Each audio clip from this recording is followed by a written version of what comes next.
तर हाय भाऊ बहिणींनो, तर आता चालू आहे उन्हाळा. तर आता आज बनवित आहे मी पिठलं भाकरी. उन्हाळ्यामध्ये पिठलं भाकरी खाण्याची मजाच अलग असते. त्याच्यात चुलीवरची भाकरी असली तर मजाच मजा. आपण काय करणार, आपल्याकडे चूल नाही म्हणून आपण गॅसवरच भाकरी बनवित आहोत. तर आज आपण सुकं पिठलं आणि भाकरी बनवत आहोत.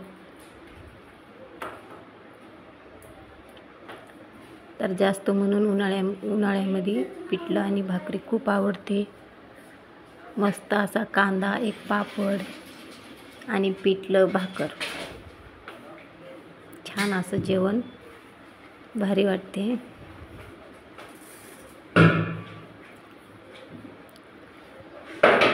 तसं तर स्वयंपाकाला आरामच असते. उन्हाळी सुट्ट्यामध्ये काही घाई नसते लेकरांची इथे. आणि एकदम सोप्पा असा पदार्थ आपण बनवित आहोत, पिठलं भाकरी.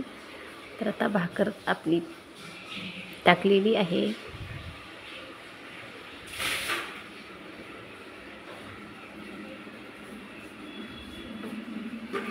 सकाळच्या जेवणामध्ये पिठलं आणि भाकरीच बनवित आहे मी.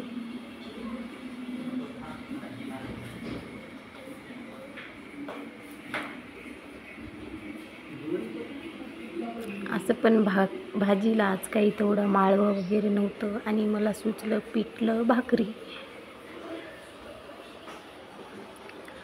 खूप ऊन तपलेलं आहे आणि ह्या पावसाचं आणि उन्हाचं काही समजतच नाही. यावर्षी कधी पाऊस येईल, कधी ऊन तपल, काही याचं समजतच नाही आहे. तर आता आपली भाकरी झालेली आहे. अजून एक दुसरी भाकरी टाकत आहे.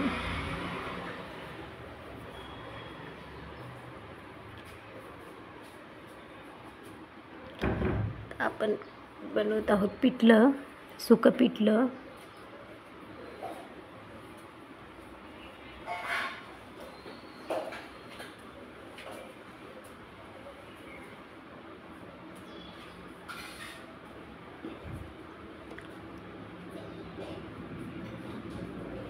आमच्याकडे 2-4 दिवसाखाली पाऊस पडलेला आहे आणि असंच 2-4 दिवसाला ऊन आणि पाऊस दोन्ही असं सेम चालू आहे.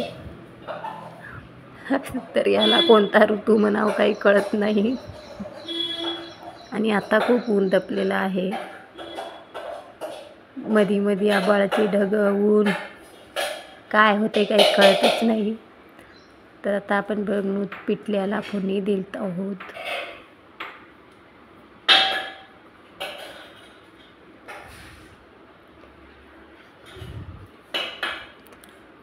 मे महिन्यामध्ये असं वातावरण करत आहे, तर मग जूनमध्ये काय करते काय माहीत.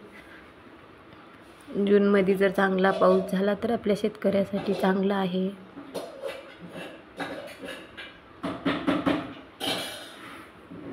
तर आता आपण पिठलं करू. पीठ टाकून असं आपण याला हलवून घेऊ. हे बघा, मस्त असं घट्ट असं पिठलं झालेलं आहे.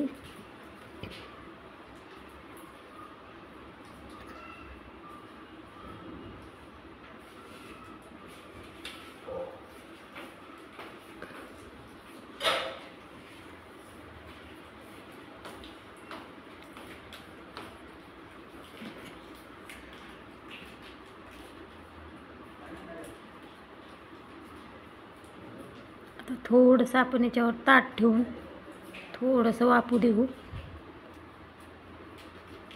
1-2 मिनटं, म्हणजे चांगलं शिजेल.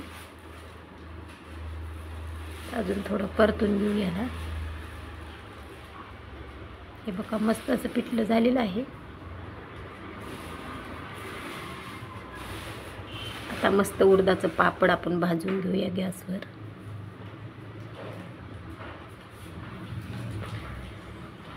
पकड नसल्यामुळं असं मस्त ह्याच्याने धरलं मी, सांडच्याने पोळतोय म्हणून.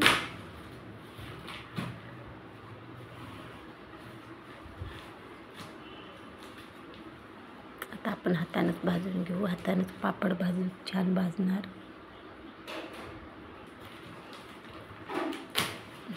उडदाचं पापड असं मस्त भाजलेलं आहे आणि मला थोडंसं करपलेलं आवडते म्हणून मी माझ्यासाठी तेवढं एक थोडंसं करपू दिलं पापड उडदाचं.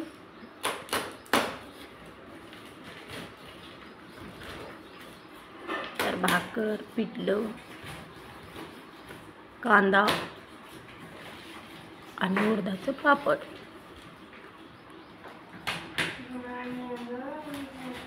मस्त असं जेवण.